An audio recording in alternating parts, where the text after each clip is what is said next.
ومن كان على أمر من أمور المسلمين فليتق الله فيهم. Kita masih membahas tentang Ya'juj wa Ma'juj. Sudah kita sampaikan kemarin beberapa dalil-dalil yang menunjukkan akan adanya Ya'juj wa Ma'juj. Di antaranya yaitu bahwa Ya'juj dan Ma'juj ini ada beberapa hadis. Salah satunya sudah saya sampaikan, yaitu dia bukan manusia planet, ya, dia bukan manusia jadi-jadian. Dia adalah manusia seperti kita. Ya, nanti sedikit akan saya ulangi. Ya. Pembahasan ini masih ya dalil-dalil tentang Ya'juj wa Ma'juj. Dan kalau waktunya cukup, mungkin pembahasan Ya'juj dan Ma'juj ini selesai malam hari ini. Sebelum saya teruskan materi ini, yaitu dalil-dalil Quran maupun dalil-dalil dari hadis Rasulullah SAW tentang Ya'juj wa Ma'juj, saya sedikit ingin memberikan contoh atau apa istilahnya, ilustrasi ya, kata orang sekarang ya, ilustrasi. Hah? Ya, contoh lah gitu. Sekarang ini di zaman kita ini di permukaan bumi ini masih ada sosok-sosok manusia yang mereka itu dari wujud, kebiasaan, tempat berbeda dengan mayoritas manusia yang lain. Ya, jadi di zaman kita ini masih ada sosok-sosok manusia dari wujudnya, kebiasaannya, ya, komunitasnya, tempatnya itu berbeda dari mayoritas manusia yang lain. Saya contohkan sekarang di hutan belantara di daerah Papua itu masih ada komunitas, ya, komunitas orang yang sangat terasing, yaitu suku Dani, yang masih memakai, maaf hanya pakaiannya apa itu? Koteka. Nah, ini kan lain dari kebiasaan mayoritas manusia. Hidupnya terpencil, pola hidupnya sangat berbeda dengan kebanyakan manusia. Cara hidupnya pun jauh berbeda dengan manusia yang lain. Tapi dia manusia. Iya. Bahkan kalau mereka makan nggak sama dengan manusia yang lain. Kalau kita kebanyakan manusia, contoh, kalau makan hewan habis disembelih dimasak dulu. Kalau model mereka nggak dimasak, dimakan mentah-mentah. Nah, itu masih ada, dan itu manusia, tidak aneh gitu. Dan ada lagi di tempat lain di negeri kita ini ada satu suku yang sangat terasing. Namanya di daerah Jambi, suku Kubu. Sangat terbelakang. Manusia, tapi suku Kubu ini karena jarang bergaul dengan manusia, kadang-kadang kalau lihat manusia yang lain takut. Gitu. Ya. Nah, contoh yang di tempat lain, kalau di negeri yang lain itu ada manusia yang hidupnya di kutub. Manusia yang lain mayoritas nggak bisa bertahan hidup di kutub. Tapi memang ada model manusia, ya, manusia seperti kita, hidupnya di kutub, di daerah dingin. Ada juga model manusia pemakan manusia. Apa ini istilahnya? Kanibal. ya, kanibal masih ada ya, di pedalaman Amazon sana, Amerika Selatan ya, di hutan belantara hidup model manusia seperti ini ya. Dan itu manusia.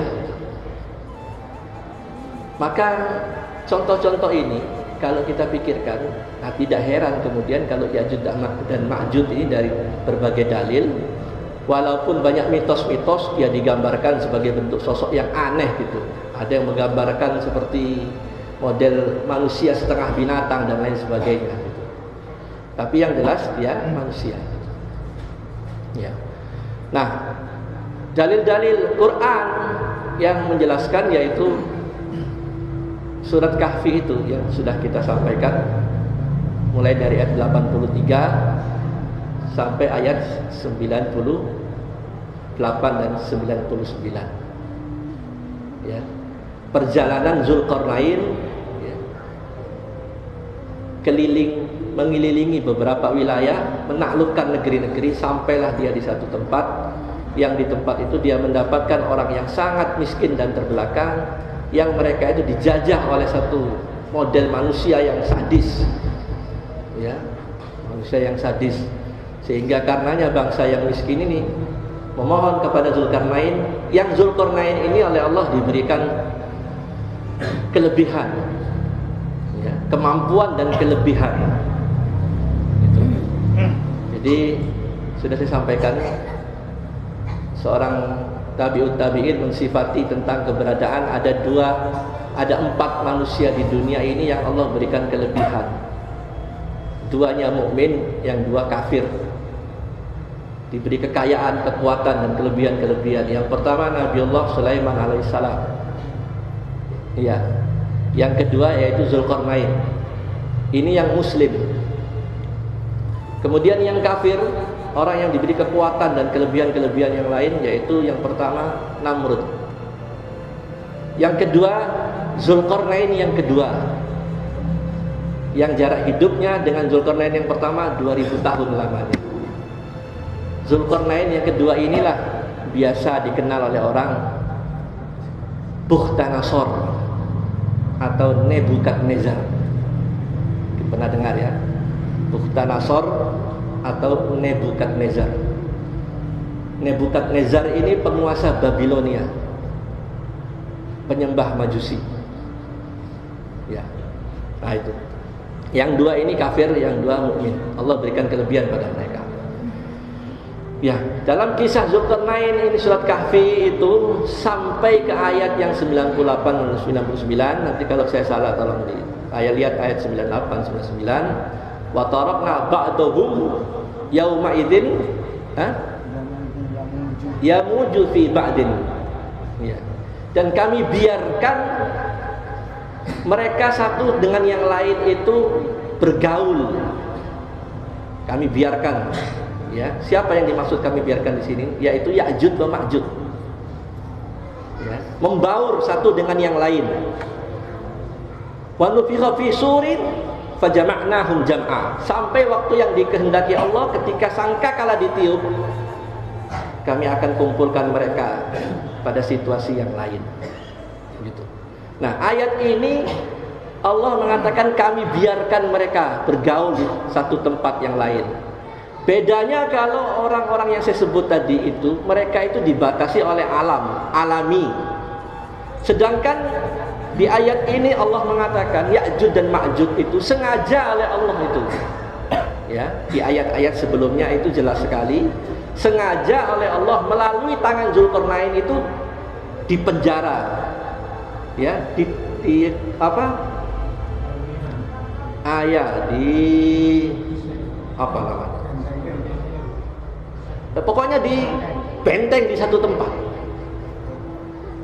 Ya, dibenteng di satu tempat sampai waktu yang Allah tentukan. Ya, ini dalil Qur'annya gitu. Jadi Allah yang menjadikan itu melalui tangannya Zulkarnain itu.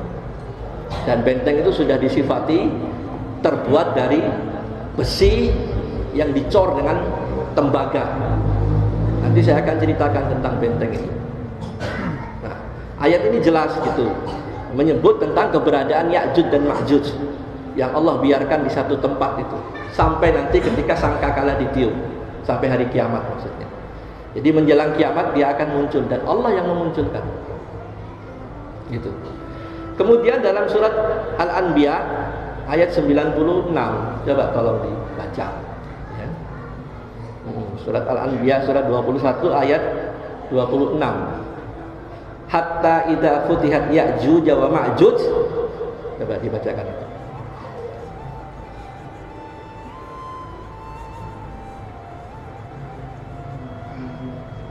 Ayat 26. Ya, 96.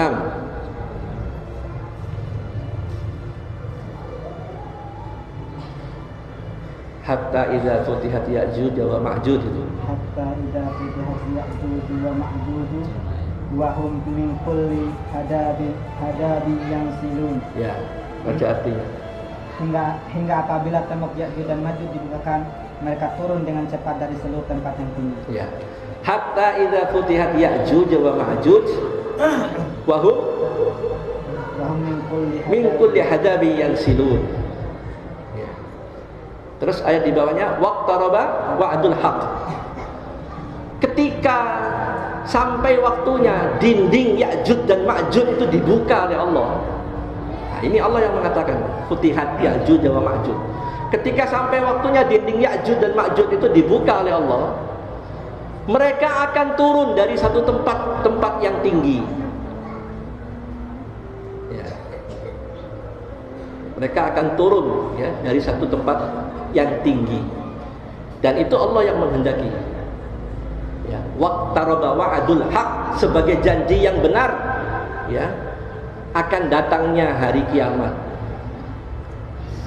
Nah, ini sebagai dalil bahwa Ya'juj dan Ma'juj ini sebagai pertanda juga, tanda-tanda besar akan datangnya hari kiamat. Jadi dari suratul Kahfi, dari surat Al-Anbiya ayat 96-97 ini jelas sekali Allah menyebut Ya'juj dan Ma'juj itu sedang dikerangkeng di satu tempat, di benteng ya, dan dia pasti keluar ya. Kapan? Menjelang dekatnya hari kiamat. Nah, ini dalil-dalil berdasarkan Quran ya. Jangan lupa di situ disebut ya keluar dari tempat yang tinggi. Wa hum min kulli hadabin yansilun. Mereka akan turun dengan cepat dari tempat yang tinggi. Nah, ini ada ceritanya nanti. Ya. Nah, kemudian dalil-dalil dari hadis saya periksa, kata Syekh Yusuf Al-Wabil, hadis-hadis tentang Ya'juj wa Ma'juj ini mutawatir. Ya. Tetapi kalau kita sampaikan semua terlalu banyak. Ya. Dan satu dengan yang lain itu hampir sama, beda-beda sedikit. Beda redaksinya sedikit saja. Ya, ada yang diriwayatkan oleh Ibnu Mas'ud, Abu Hurairah juga meriwayatkan, sahabat Huzaifah Ibnu Asid meriwayatkan. Dan yang paling mudah dipahami riwayat yang diriwayatkan oleh An-Nuwas bin Sam'an. Ya, An-Nuwas bin Sam'an meriwayatkan hadis tentang Ya'juj wa Ma'juj. Ya, bahwa dalam hadis itu diceritakan ketika Nabi Isa turun, ya, ketika Nabi Isa turun dan setelah terjadinya peperangan-peperangan, setelah Dajjal itu terbunuh, jadi adanya Ya'juj wa Ma'juj ini setelah dibunuhnya Dajjal. Ya, di mana Dajjal dibunuh? Hah? Hah? Di mana? Ya, Dajjal dibunuh ya di Palestina. Ya, di Palestina, di pintu yang disebut Babul Lut, pintu Lut gitu. Ya. Nah, setelah terbunuhnya Dajjal ini, dan itu merupakan tanda besar kiamat, muncullah ini realita Ya'juj wa Ma'juj ini. Dalam hadis ini Rasulullah SAW meriwayatkan dari Sam'ana bin Nuwas tadi bahwa Allah SWT berfirman kepada Isa, "Ya Isa, sesungguhnya aku akan mengeluarkan hambaku." Ya, coba dengar. Aku akan keluarkan hambaku yang mereka itu tidak bisa mempunyai kekuatan yang tidak bisa dikalahkan oleh siapapun. Ya. Dan ketika nanti dia keluar, bawalah ya orang yang bersamamu itu untuk pergi ke Gunung Tur. Di mana Gunung Tur?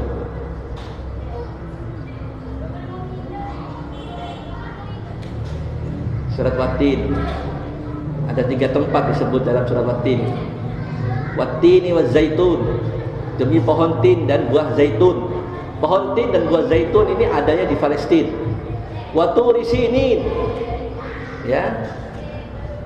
Di mana turi sinin? Tur Sina di Mesir. Wa hadzal baladil amin, negeri Mekah yang aman. Surat At-Tin itu menyebut 3 tempat. Nah, ketika Ya'juj dan Ma'juj itu turun, mereka nggak mampu dikalahkan oleh siapapun. Maka kata Allah kepada Nabi Isa, bawalah orang yang bersamamu itu untuk pergi ke Gunung Tur. Dan ketika Ya'juj wa Ma'juj itu keluar, nah ini dijelaskan oleh Rasulullah dalam hadis ini, dia keluar dari tempat yang tinggi. Di hadis yang lain disebut keluarnya Ya'juj dan Ma'juj itu seperti air banjir, sangat deras, dan mereka banyak, ya, dan mereka banyak. Dan ketika mereka sudah keluar dari tempat yang tinggi, ya, dan Nabi Isa sudah menyelamatkan bersama pengikutnya ketika itu, ya, ke Gunung Tur. Apa kerjaan Ya'juj wa Ma'juj pertama? Di hadis itu disebut dia akan minum air dari danau Tobaria atau dikenal dengan Tiberias. Air danau Tobarias itu akan diminum sampai habis. Nah, kalau kita hanya memahami begini, ya mungkin nggak ketemu. Maksudnya apa? Danau ketika Ya'juj wa Ma'juj itu turun, setelah benteng itu dibobol oleh Allah, dibuka benteng pintu besi ini, dia turun dengan begitu dahsyatnya, dia menguasai kota-kota, sampailah dia akhirnya membendung sungai Tiberias. Gitu. Diminum di sini maksudnya airnya itu dikuasai oleh mereka. Sungai Tiberias. Sungai Tiberias inilah yang pernah ditanyakan oleh Dajjal ketika bertemu dengan siapa? Tamim Ad-Dari. Dajjal pernah bertanya kepada Tamim Ad-Dari, apakah Sungai Tiberias sudah kering airnya atau belum? Gitu. Nah, Ya'juj wa Ma'juj membunuhi semua yang dia jumpai, ya, yang nggak sempat menyelamatkan diri, dan membendung danau Tiberias. Dan setelah itu Ya'juj dan Ma'juj, ya, mencari orang-orang Nabi Isa dan bersama orang-orang yang bersama Nabi Isa dikepung, ya, dikepung oleh Ya'juj wa Ma'juj. Maka dalam situasi seperti itu Nabi Isa berdoa kepada Allah SWT agar Ya'juj wa Ma'juj ini dibinasakan. Ya, dalam hadis diceritakan seperti itu. Maka Allah mengabulkan doa Nabi Isa alaihissalam. Ya. Berapa lama Nabi Isa turun di bumi? 40 tahun. Ya. Doa Nabi Isa dikabulkan oleh Allah SWT. Maka Allah menurunkan penyakit. Ya, menurunkan penyakit kepada komunitas Ya'juj wa Ma'juj itu. Yang karena penyakit itu mereka itu diserang oleh ulat-ulat. Badan mereka ini digerogoti oleh ulat-ulat. Sampailah mereka semuanya dengan izin Allah dimatikan oleh Allah lewat penyakit, yang penyakit itu mendatangkan ulat-ulat yang dahsyat. Ulat-ulat ini mematikan dan mematikan mereka semua. Ya, ini kuasa Allah. Sehingga semua mereka mati, ya. Bangsa Ya'juj wa Ma'juj ini digambarkan bumi tempat mereka pijak ini penuh dengan bangkainya Ya'juj dan Ma'juj, sangat berbau busuk, ya, sangat berbau busuk, ya. Maka berkat doa Nabi Isa juga Allah Subhanahu wa taala mengirimkan burung-burung onta. Burung yang disifati di hadis ini lehernya seperti unta. Allah mengirimkan burung-burung onta dalam jumlah yang banyak yang mengambil, mengangkat, mematok jasad Ya'juj dan Ma'juj ini dibuang ya ke tempat yang kata Nabi, ke tempat yang dikehendaki oleh Allah. Wallahu a'lam dibuangnya di mana. Ya. Jadi Ya'juj dan Ma'juj ini dia kepung Nabi Isa bersama orang yang hijrah bersama Nabi Isa, tapi akhirnya tidak berhasil karena Nabi Isa minta supaya dibinasakan Ya'juj dan Ma'juj. Allah binasakan dengan cara diberi penyakit yang karena penyakit itu tubuh mereka itu mengeluarkan ulat-ulat dan mereka mati dimakan oleh ulat itu. Ya, dan bangkai mereka bergelimpangan di bumi yang mereka pijak. Akhirnya Allah mengirimkan burung-burung onta yang menjadikan burung-burung onta itu membuang mayat-mayat mereka ke tempat yang Allah kehendaki. Nah, ini dalil salah satu dari sekian hadis yang menjelaskan keberadaan Ya'juj wa Ma'juj, hampir sama dengan yang lain. Gitu. Ya, jadi tadi ayatnya, ini hadisnya. Artinya apa? Dari ayat dan hadis ini, keberadaan Ya'juj dan Ma'juj itu garis besarnya bukan mitos, ya, bukan konon kabarnya, tapi sudah disebut oleh Allah dalam Quran. Sudah disebut melalui lisan Rasulullah SAW, bukan lagi mitos. Siapa yang tidak percaya sama ini kafir dia. Allah sudah menyebut di dalam ayat. Ya, begitu penjelasan Syekh Nasruddin Albani. Ya, sudah disebut dalam ayat, disebut dalam hadis gitu. Hanya kadang-kadang akal manusia ini tidak sampai. Akal kita ini terbatas untuk memikirkan itu. Sesuatu yang kadang-kadang di luar nalar manusia, tidak ada sulitnya bagi Allah. Sangat-sangat mudah, gitu ya. Nah, kemudian ada pembahasan di situ. Syekh Yusuf Al-Wabil itu menjelaskan di mana keberadaan benteng Zulkarnain itu. Tempat Ya'juj wa Ma'juj itu di kerangkeng. Di mana letak benteng itu? Gitu ya. Ada seorang sejarawan muslim namanya Abdullah bin Yusuf Ali, seorang sejarawan muslim. Dia mengatakan bahwa benteng Zulkarnain itu terletak di satu tempat yang dekat dengan satu kota yang disebut Bukhara. Bukhara. Di mana letak Bukhara? Letak Bukhara di Uzbekistan. Di situ tempat munculnya Imam Bukhari. Ya, di Uzbekistan. Menurut sejarawan Abdullah bin Yusuf Ali. Ya, dia dekat dengan kota Bukhara di daerah Uzbekistan. Ada orang yang pernah mengatakan, tapi itu sangat lemah dan itu dibantah. Dinding yang dimaksud, yang mendinding itu adalah tembok Cina. Itu sangat tidak tepat. Tahu tembok Cina itu? Nah, itu sangat tidak tepat. Karena apa? Dia dibuat bukan dari besi. Dan yang membuat juga bukan Zulkarnain. Nah, kata Abdullah bin Yusuf Ali ini, keberadaannya itu di dekat kota Bukhara, di sebelah tenggara kota Bukhara. Kota Bukhara terdapat di Uzbekistan. Nah, ingat-ingat saya tadi ada sebut Tur, ya, Gunung Tur itu di Mesir. Nah, sekarang ini ada menyebut Uzbekistan. Ya, jadi nanti ada ketemu nanti, gitu. Ya. Sementara Ustadz Said Qutb rahimahullah, dia berkomentar, pernah ada seorang sejarawan dari Jerman namanya Siegberger. Siegberger ini seorang sejarawan Jerman, ya, pada abad ke-15 Masehi. Dia menemukan satu tempat, satu wilayah yang dikitari oleh gunung-gunung yang tinggi, ya. Dan wilayah itu di dekat satu kota yang namanya Tirmiz. Di mana Tirmiz? Di Uzbekistan juga. terkenal dengan tempatnya Imam At-Tirmizi. Nah, sementara ada sejarawan yang lain, seorang pengembara dari Spanyol, kata Ustaz Said Qutb, namanya Kalapajo. Kalapajo dia mengembara, dia menemukan satu tempat yang di dinding tinggi. Ya.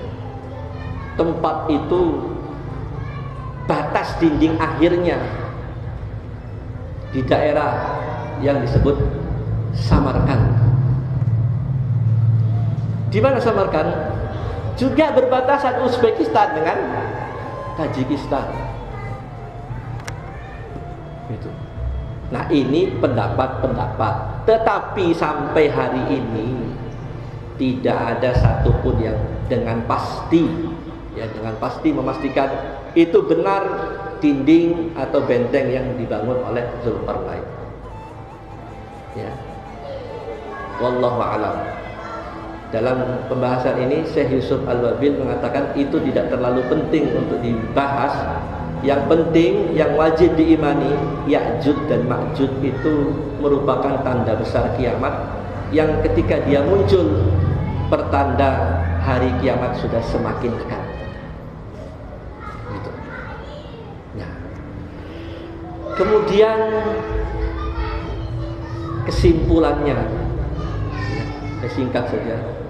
Kesimpulan keberadaan Ya'juj dan Ma'juj, ya, kita periksa di tulisan Syekh Yusuf Al-Wabil, periksa lagi di Al-Bidayah wa Nihayah, maka di sana kalau kita padukan kesimpulan-kesimpulannya, yaitu bahwa Ya'juj wa Ma'juj itu memang benar, dia adalah manusia seperti kita. Berdasarkan dalil yang sudah disampaikan tadi, inna Ya'juj wa Ma'juj min bani Adam. Innahum idza ursilu ilan nas la'afsadu ma'isyatahum. Ya, Imam Ahmad meriwayatkan hadis ini. Ya'juj dan Ma'juj itu min bani Adam. Dia itu dari cucu anak Adam, anak cucunya Adam. Imam Ibnu Katsir dalam Al-Bidayah wa Nihayah menjelaskan tepatnya dari garisnya Nabi Nuh alaihissalam, dari anak yang bernama Yafis. Yafis bin Nuh. Saya sudah ceritakan Nabi Nuh punya 3 anak, ya, Sam, Ham, dan Yafis. Sam ini nenek moyangnya orang Arab. Sam. Ham nenek moyangnya orang berkulit hitam. Sementara Yafis nenek moyangnya orang-orang yang bermata sipit, yang disifati wajah mereka seperti perisai, lebih tepatnya yaitu orang-orang Mongol, orang-orang Mongolia. Ya, dia manusia, anak cucu Adam dari keturunan Nuh, dari anak yang bernama Yafis. Nah itu, jadi dia bukan mitos, bukan makhluk aneh, bukan benda makhluk planet, tetapi manusia seperti kita. Ya. Dan Ya'juj wa Ma'juj ini akhirnya orang menyebut juga mereka dari orang-orang Turki. Jadi orang Mongol, ya, nenek moyang orang Turki itu ya orang Mongol itu. Ya, nenek moyang orang Turki itu ya orang Mongol itu. Nah, Imam Ibnu Katsir rahimahullah menjelaskan, mereka orang-orang Mongol itu yang kemudian dikenal dengan orang-orang Turki, gitu ya. Itu diambil dari kata-kata Turk, Taroka. Ternyata diambil dari ayat Suratul Kahfi ayat 98 tadi. Wa tarokna ba'dahum yawma idzin yamuju li ba'din. Sana ada kata-kata wa tarokna. Imam Ibnu Taroka, Imam Ibnu Katsir menjelaskan sampai kemudian disebut Turki, yaitu dari ayat ini. Dan kami tinggalkan mereka, kami biarkan mereka di satu tempat. Maksudnya yaitu di dinding yang dibangun oleh Zulkarnain, bercampur satu dengan yang lain. Wa nufikha fis suri fajama'nahu jam'a, sampai ditiuplah sangkakala, kemudian mereka akan dikumpulkan di tempat yang lain. gitu. Jadi di sini kita tahu, ya. Jadi ternyata Turki ini kata Ibnu Katsir, ya, diambil dari kata-kata ayat ini, Suratul Kahfi ayat 98 ini. Jadi orang Mongol itu disebut juga orang-orang Turki akhirnya menjadi seperti itu.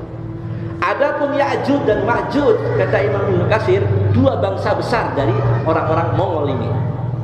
Ya. Dua suku besar, ya, Ya'juj wa Ma'juj dari komunitas orang-orang Mongol atau orang-orang Turki ini. Yang sifatnya di hadis yang lain dijelaskan, matanya sipit, hidungnya pesek, ya, mukanya seperti tameng. Mereka memakai sepatu dari bulu. Mereka memakai sepatu dari bulu. Aneh nggak? Enggak aneh. Zaman kita ada orang pakai koteka ada. Enggak aneh itu. Di Kalimantan, antum mungkin pernah lihat di TV, ya, seperti apa pakaiannya. Di Thailand ada orang yang kupingnya panjang-panjang. Pernah lihat? Itu orang planet atau manusia? Manusia. Dan itu tidak aneh, gitu. Ya. Nah, maka kesimpulannya Ya'juj dan Ma'juj, dia anak cucu Adam, dia manusia dari bangsa Mongol atau bangsa Turki. Imam Ibnu Katsir mengatakan dia sangat merusak. Ya, dia sangat merusak. Dahsyat. Ya, kerjanya itu membunuh. Ya, menguasai wilayah-wilayah kemudian mengadakan pembunuhan-pembunuhan. Ya. Itu Ya'juj dan Ma'juj. Ya. Dan kemudian Ya'juj dan Ma'juj ini akan keluar pasti. Ya. Pasti dia akan keluar. Ya. Berdasarkan dalil surat Al-Anbiya ayat ke-96 tadi. Hatta idza futihat Ya'juj wa Ma'juj, ya, hingga ketika benteng Ya'juj dan Ma'juj itu dibuka, ya, mereka akan turun dari tempat yang tinggi. Waqtaraba wa'dul haq. Inilah janji Allah yang benar. Artinya apa? Dibukanya benteng besi, pintu besi Ya'juj dan Ma'juj ini atas kehendak Allah, dan ketika sudah keluar itu, itulah pertanda dekatnya datangnya hari kiamat. Ya. Jadi itu kesimpulan-kesimpulan yang bisa disampaikan dari pembahasan, ya, Syekh Yusuf Al-Wabil maupun Imam Ibnu Katsir dalam Al-Bidayah wan Nihayah. Ya. Nah, sekarang coba kita pikirkan, ternyata memang daerah pusat yang bergolak, yang berkonflik ini, itu sekarang ini sudah kelihatan yang banyak di daerah yang disebut tadi itu, ya, disebut Gunung Tur. Jadi saya ceritakan Nabi Isa turun di mana? Di Menara Putih Damaskus. Imam Al-Mahdi di mana? Benteng terakhirnya di Ghouta, Damaskus. Di mana Damaskus? Suriah. Ya toh? Nah, Imam Mahdi dan Nabi Isa kemudian membunuh Dajjal di mana? Di Palestina. Perang dengan Yahudi, dan itu merupakan peperangan terakhir. Nabi Isa, melalui tangan Nabi Isa itulah Dajjal dibunuh. Dan ini disebut tempat bentengnya Zulkarnain, ya, itu di daerah, kalau merujuk kepada 3 pendapat tadi, wallahu alam, ya, bisa jadi benar, bisa jadi tidak, Uzbekistan. Ini daerah-daerah yang semuanya bergolak. Uzbekistan, Tajikistan hari ini, Dagestan itu masih berkonflik dengan Rusia. Dan konfliknya itu ideologi. Ideologi, termasuk Mesir, ya, termasuk Mesir. Ya. Jadi Mesir ini sampai hari ini, ya, menjadi daerah konflik. Nah, manusia terbagi 2 di Mesir itu. Ada yang menjadi kaki tangannya orang Yahudi, ya, ada yang menjadi mujahidin. Dan puncak konflik terlama itu yang terjadi di Palestina ini, pembantaian terlama sampai hari ini. Ya. Kata Nabi, Islam itu seperti ular yang keluar dari lubangnya dan dia akan kembali lagi nanti ke lubangnya. Ya. Nanti Palestina yang telah dibebaskan oleh Umar ibn Khattab, ya, luar biasa. Setelah menaklukkan negeri-negeri Parsi, ya, kerajaan Parsi takluk, kekuatan terakhir yang dimiliki oleh orang-orang Romawi terletak di Palestina. Itulah yang dibobol oleh pasukannya Umar ibn Khattab radhiyallahu anhu. Ya. Dikuasai oleh pasukannya Umar ibn Khattab radhiyallahu anhu di bawah pimpinan Al-Amru bil As. Ya. Umar yang membebaskan. Ya. Ketahuilah, hari ini anak cucu Umar bin Khattab itulah yang dibantai oleh orang Yahudi. Anak cucunya Umar bin Khattab itu yang dibantai oleh orang Yahudi. Ya.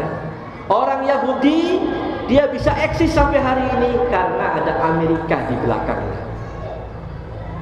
Tiap hari Yahudi menumpahkan darah-darah tidak berdosa, dari bayi-bayi yang belum punya dosa sampai orang-orang tua renta. Dunia tidak pernah berkata Yahudi teroris. Bungkam 1000 bahasa. Amerika sampai hari ini berada di belakang Yahudi. Ya. Tetapi ada yang lebih aneh. Orang Islam dia tahu Palestina ini menjadi ajang pembantaian dari orang-orang Yahudi. Dia malah menutup mata. Gak cukup menutup mata, dia malah mematikan perjuangan bangsa Palestina. Malah dia mengatakan kepada para mujahidin Hamas, mujahidin Hamas inilah benteng yang membentengi, ya, orang-orang Yahudi sehingga mereka tidak bisa sampai hari ini menguasai Al-Aqsa karena masih ada Hamas ini. Ya. Sayangnya orang Islam juga ikut-ikutan memfitnah Hamas itu Khawarij.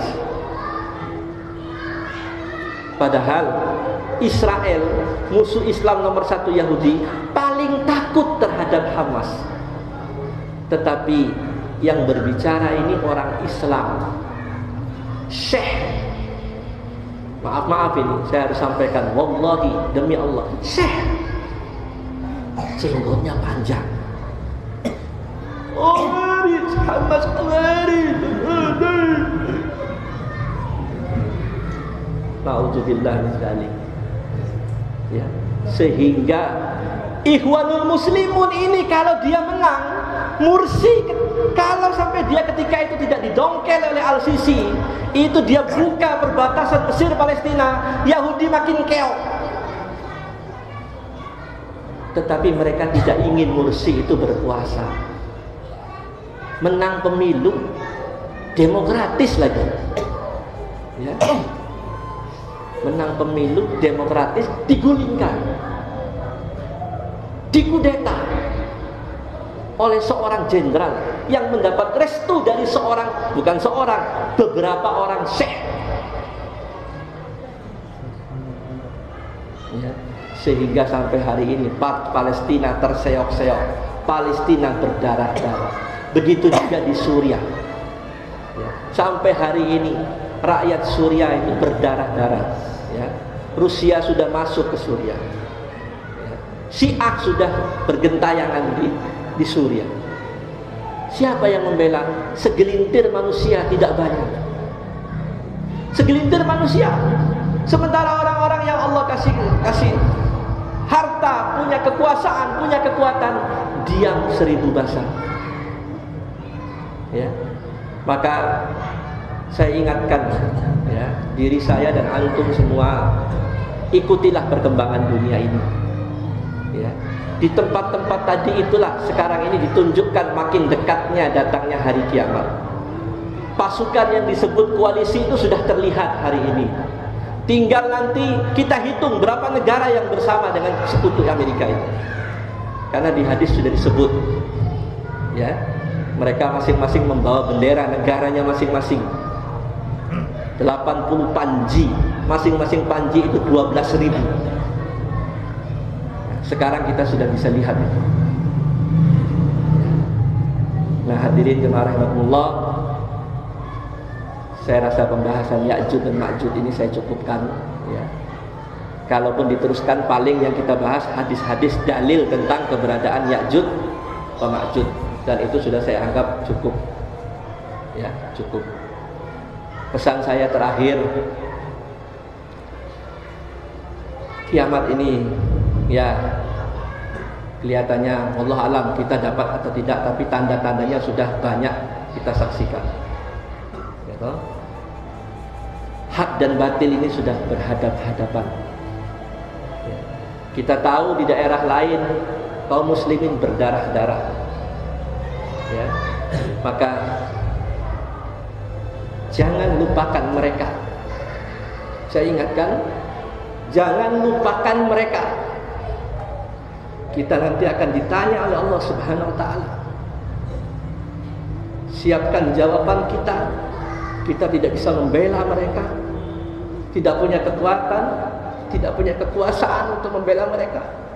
Sementara sedikit-dikitnya amal yang bisa kita lakukan, mengangkat tangan dan berdoa untuk mereka. Kalaupun ini tidak kita lakukan, siapkanlah jawaban di hadapan Allah. Ketika Allah nanti bertanya kepada kita, apa yang kalian perbuat? Ketika engkau mendengar saudaramu di tempat yang jauh dibantai, dipermainkan, dihinakan, sementara engkau tidak pernah peduli, engkau tidak pernah tahu, engkau hanya tertawa. Hari-hari kalian engkau habiskan untuk tertawa, harta-harta kalian kalian habiskan untuk maksiat. Hati-hati, semua itu nanti akan ditanya oleh Allah Subhanahu wa ta'ala. Maka khususnya kepada seluruh jamaah yang rutin mengikuti kajian ini, saya beberapa kali tidak bosan-bosan mengingatkan, jangan lupakan mereka dalam doa-doa kita. Allahumma ansuril mujahidil Islam fi kulli makan. Allahumma sallimna wal muslimin. Allahumma sallim ikhwanana minal mustad'afina wal muhajirina wal mujahidina fi kulli makan.